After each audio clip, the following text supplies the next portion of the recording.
This is BiggerPockets Daily, the audio sidekick to the BiggerPockets blog. I'm your host, Tyler. And think about it this way. Each of these episodes is like one short chapter from a giant audiobook, written by the world's best and brightest real estate investors. Investing versus working. Which real estate strategy requires the least amount of effort? By Ali Boone. You say you are investing in real estate, but I'd bet on the fact that you are actually working in real estate. In fact, most people who think they are investing in real estate are actually working in real estate instead. I can hear you right now. Wait, what? No. I'm investing in real estate. Getting started. There are several or more ways to get involved in real estate investing, especially when you are just starting out. It can be really tough to sift through where to even get started because of how many choices there are of what you can do as a real estate investor. The good news is that all the choices are good. Whether you flip, buy rental properties, wholesale, do notes, whatever it is you end up doing, they are all good options and can all be very profitable. That's the joy of real estate investing. There is something for everyone. Now, the trick is figuring out what method to try your hand at. There are a lot of considerations in figuring out which area of real estate investing you will be the best at, and more importantly, which area you enjoy the most. For a more in-depth explanation of some different facets of real estate investing, check out the article titled "Which Real Estate Investing Route Should You Go?" at BiggerPockets.com. If you read that article, you'll see involvement level listed as one of the considerations for each method. That consideration is what I'm going to expand on right here. Alternatively, maybe you are already a long-time investor. This article may just help with some clarity, which can be good, whether you use it for general awareness or in assisting you to make a change. Or if you've been frustrated with any of your investing lately, maybe this will help explain something that is possibly contributing to the situation. Investing versus working. If I look up invest and work on dictionary.com, I get the following definitions. Invest. To put money to use by purchase or expenditure in something offering potential profitable returns as interest, income, or appreciation. Work. Exertion or effort directed to produce or accomplish something. Labor, toil. Straight investing is putting your money into something and getting returns on it, hopefully positive ones.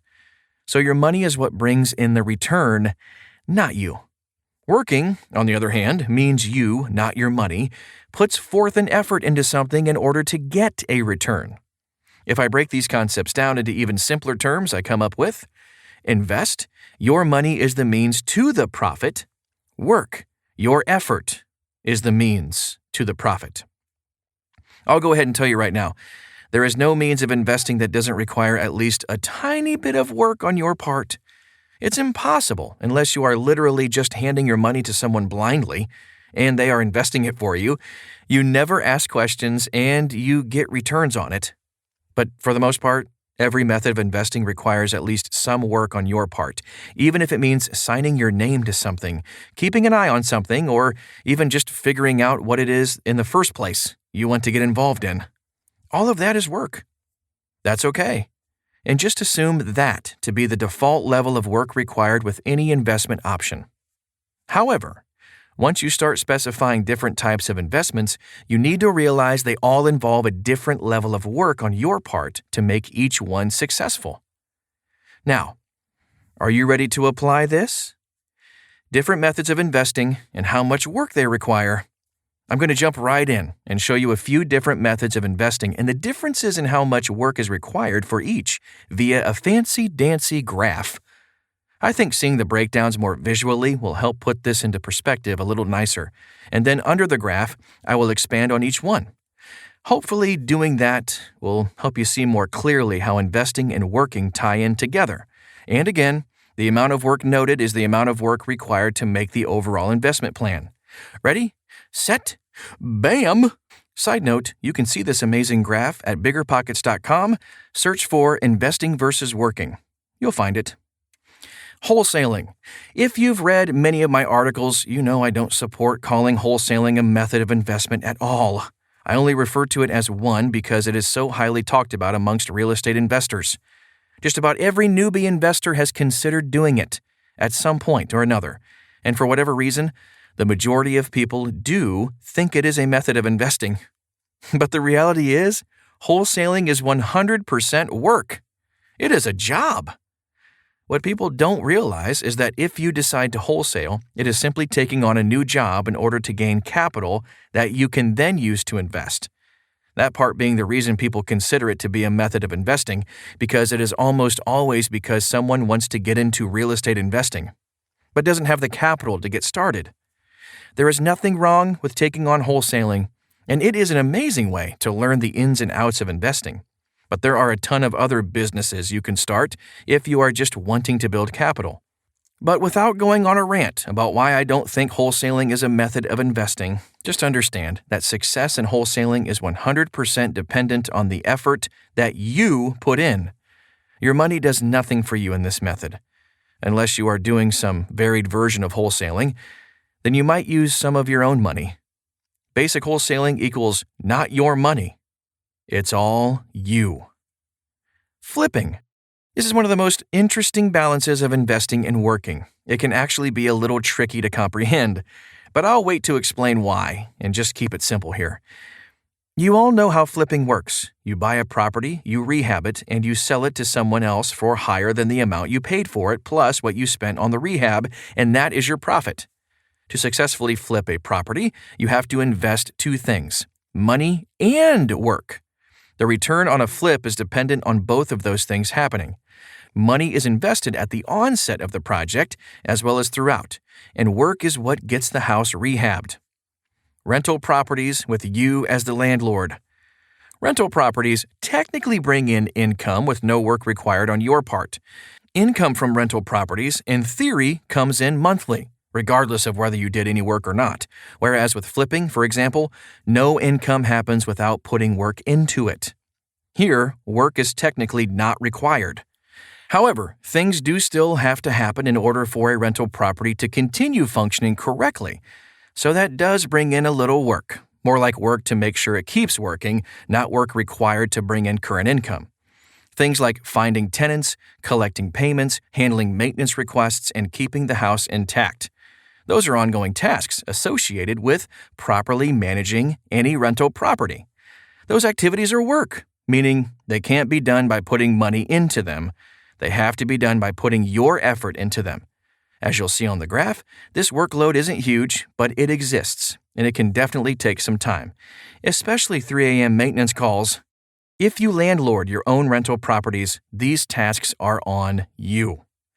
Rental properties using a property manager. There is a way around you having to do the work of being a landlord, and that is by hiring a property manager. For a fee, a property manager will do all of these things for you. Property managers, aside from being helpful by taking that workload off of you, are also likely better versed on how to do these tasks better than you might be yourself. Maybe you have experience landlording and/or it's a natural thing for you, but for a lot of people, it isn't. So having the option to outsource that work is great. The downside to hiring property managers is that the majority of them out there really aren't good. But that doesn't mean there aren't good ones out there, and it just takes a little time on your part to learn how to differentiate between the good and the bad managers. So having managers does require a small amount of work on your part, hence the graph, just in managing the manager, so to speak, but it is very minimal. As you can see with the graph, methods of real estate investing vary in the degrees of how much work is required, from 100% work required to close to 0% required, and you can find methods everywhere in between. Now, I can already hear some of you saying, wait a minute, I wholesale and flip and landlord, but I hire people to do most of the work for me, so I really don't spend much time at all doing work myself, and I'm still successful at it. Well, first of all, that is excellent. My dream would be to be so knowledgeable in areas like wholesaling and flipping that I'm able to do those, but only as the overseer, while other people do the work for me. That is one of the smartest moves anyone can make, not only just in real estate investing, but with anything in life. Outsourcing. It's wise to get other people to do your work so you free yourself up time-wise while you are still receiving income, which is what ultimately gives you freedom in life. If you have figured out how to do this seriously, there is nothing better. But realize, and it doesn't matter at all, but just understand, that you have created a business at that point. You are the boss. You have proxies doing all the work for you, and you receive the income. So you have succeeded, most definitely. But don't confuse that version of wholesaling or flipping with straight investing, because it's actually a business.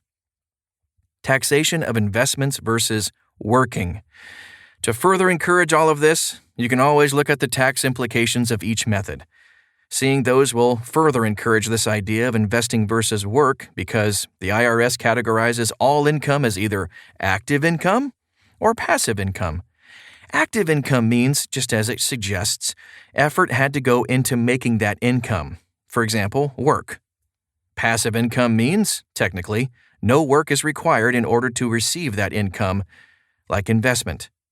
Wholesaling and flipping income will always be taxed as active income. Rental property income is taxed as passive income. Why does it matter? Because the tax implications of each are extremely different. Passive income brings in a tremendous level of tax benefits to the investor. Active income is just the same as how you get taxed with your W-2 job. Taxation of each method of real estate investing is something every investor should at least understand and be aware of, but it will doubtfully be a deciding factor when you choose what kind of investing you want to do. More of the point of bringing it up is to say that even the IRS thinks a lot of investing methods require work. What does it matter? It doesn't. Well, it does. It does matter in the sense of you deciding on your goals as an investor and choosing how to meet those properly. Most people don't realize how much of real estate investing is a job. Finding motivated sellers, rehabbing a property, managing a property, etc. Like I said, there is nothing wrong with that, unless you are unaware of it and it goes against your goals. For example, one of my goals is total lifestyle design. I don't want to spend 1 minute working for my money if I don't have to, so my ultimate goal is passive income. That's my only goal. So it wouldn't make sense for me to flip properties or wholesale because that would require me to work. I went the route of buying rental properties and using a property manager to run them because that is about as passive as you can get in buying real property versus buying notes or stocks. And I love it. So it does matter in the sense of you deciding on your goals and what methods of investing best fit those. Just realize, and this is the part that really doesn't matter if you don't care, that the income you receive from flipping a house, for example, isn't all profit received from just investing. A lot of it likely is, but some of that income is compensation for the effort you put into working on that investment. It's like getting paid to do a normal job. Your time is worth X amount of money per hour, so you get compensated that amount for the hours you put in. That is the same here. You put work into flipping a house, so part of that income is just like hourly pay from any other job. If you landlord a rental property in order to avoid the 10% monthly fee of using a property manager, let's say it's $100, that $100 you are saving is really just the same as compensating you for the time that you put in to do the work to keep that property functioning correctly.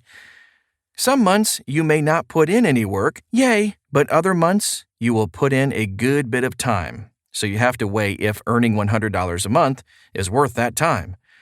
Would you accept a regular job that pays you that amount for the amount of time you spend on it? Maybe, maybe not.